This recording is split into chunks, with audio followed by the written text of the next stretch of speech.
CBA negotiations at all affect your process with anything? Well, it doesn't affect any part of the process that we're doing right now. Obviously, it's going to impact what we are, able to do, this year in terms of contracts, and remains to be seen, what the impact on our salary cap is going to be if there's a new deal. We're going to, get some education tomorrow on some of that if it does pass, and so I can't. Yes, it's going to have an impact. I just don't know what that impact is going to be. Yeah, but like the uncertainty of it doesn't affect how you're like thinking about. Well, it's uncertain only in the sense that it's going to be A or B, right? Yeah. And so we know what A is. We just don't know what B is yet. And then obviously we don't know which one the we'll end up with. That's obviously up to the players.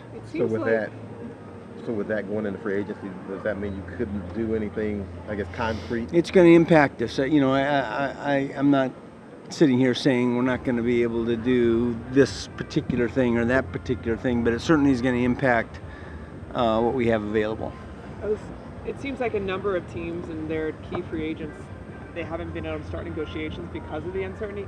Is that what you guys are facing? I mean, because if you start negotiations, how does that work? Well, I don't know that I would say that, because look, there's not much negotiations going on at this point because we're right before free agency. So if you're a free agent player, you want to know what's out there. Right. And so there's not a lot of deals that get done in this period right before free agency begins, and so we'll know.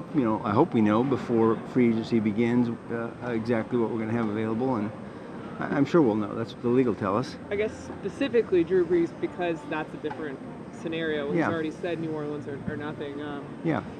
So I guess that's one that it could impact us. Yeah, it could impact how. I think that's probably more structural.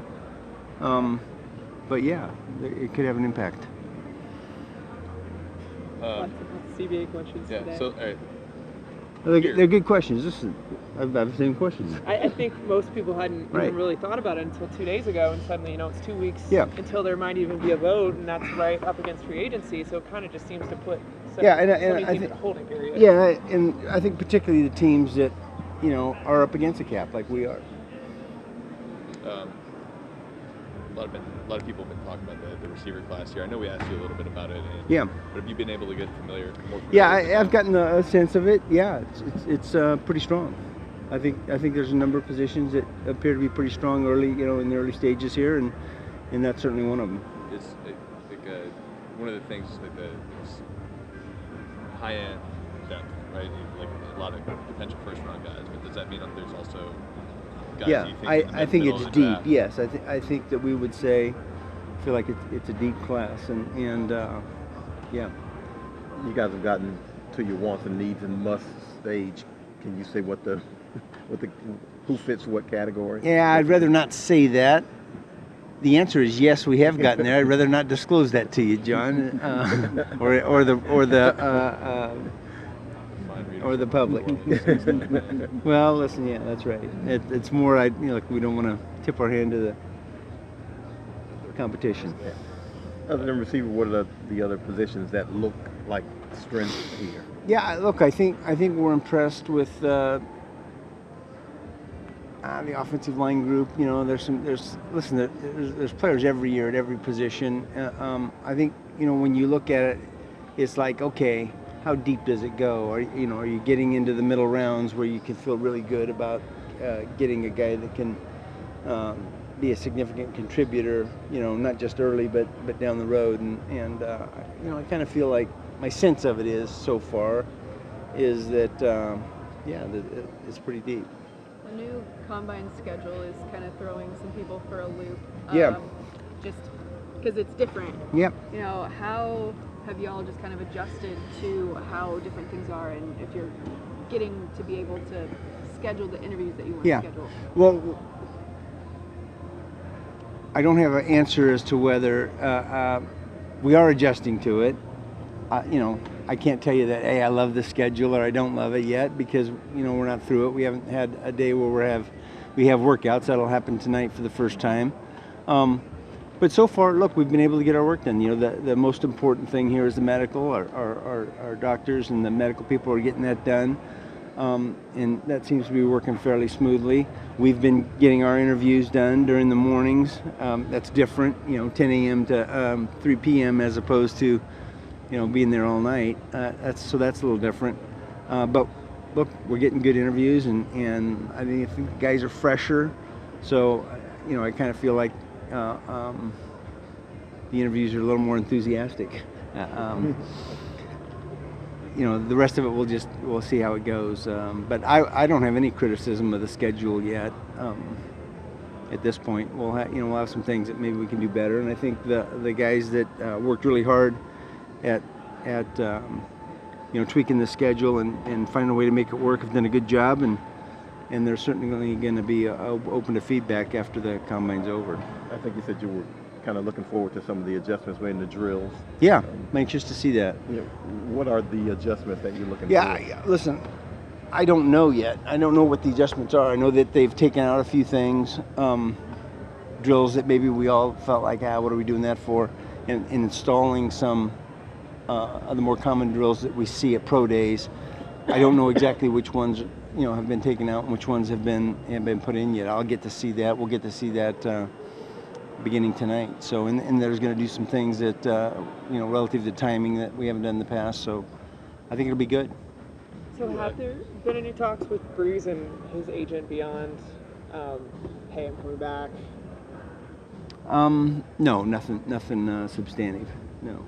Is he the first guy that has to, like, is it a domino effect? Does he have to get done first? Does it matter? I guess he has the most significant portion of it. Yeah, look, we certainly want to have that done before the league year begins. Yes. So, whether that's first or not, I don't think that matters. Just, you know, but we definitely have a goal of having that done before the league year begins.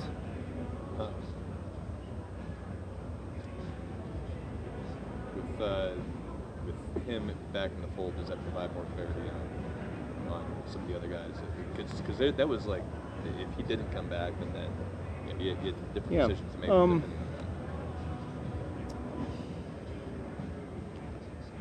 I don't know that clarity is the right word. Look, you know, we still have free agents out there, and Taysom's, you know, restricted. So I don't think it changes the decision relative to, you know, how we're going to tender him, and obviously Teddy, you know, is going to be a free agent, and he's going to have some opportunity. So, you know, we'll just see.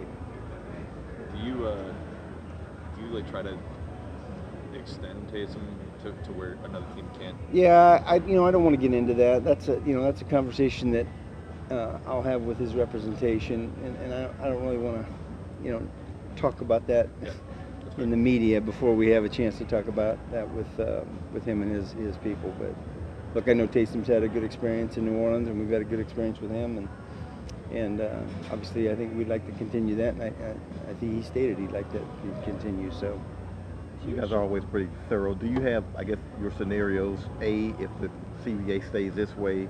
B, if it stays this way, this is how we're going to do free agency, restricted free agency, everything. Yeah, I can't tell you that that's concrete, but yes, we have a pretty clear understanding of what we can and can't do in either scenario. Yes. So is Kai just working overtime, creating all potential scenarios? Yeah, sure. What could happen? Yeah, Kai does a good job with that. I was curious, do you generally have a good sense of what the market for, you know, any given position each year is going to look like? Because it does seem like some years there's surprises, like when the safety market just tanked a few years ago. Or do you try to predict that out in advance? I mean, with quarterbacks, that's the thing that matters the most. We tried to estimate where that's going to be, and I think generally we're pretty accurate. But you're absolutely right.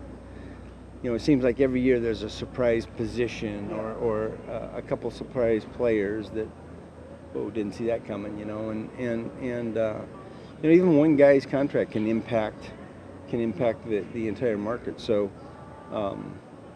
the answer is yes. We do try to predict. B, we're generally pretty accurate, and C, there are definitely surprises. Because the quarterback market is such a unique one this year, just with a lot Yeah. of potentially big name guys being out there, and it almost seems like it hasn't been that way the last few years. So it's almost like there's more quarterbacks than teams that need quarterbacks, which is, I know that's never the case, but Right.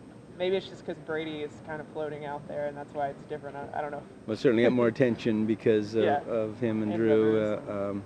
and some of the other guys that are out there. Yeah, Nick, did you say you had a 4 o'clock movie? I do, but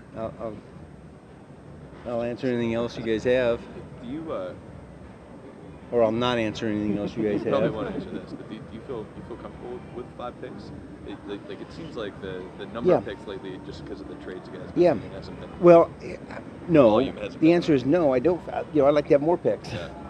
and yet I feel real comfortable with what we did with them. Right. That allowed us to get Eric McCoy. And some of the trades we've done in the past have been good for us. Chauncey Gardner. So I feel like our group has done a good job of identifying guys that we really want, and then doing what it takes to get them. Yeah. With the assets that we have. These are all their assets, and we're trying to take advantage of them. And sometimes that's bundling picks and moving and to target a particular player, and sometimes it's hey, let's accumulate. We haven't done a lot of accumulating in recent years, but no, we haven't done a lot of that.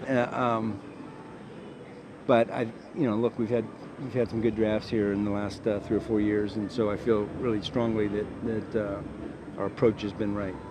Well, and it's important that you keep drafting strongly now because it's always important to draft strongly, but with the guys you're gonna have to pay. Yeah, absolutely. Yeah. Listen, you absolutely. The core of your team. If you look at every team in the league and you take their top 10 or 11 players, most teams, the majority of those guys are coming through the draft. So that's what you want.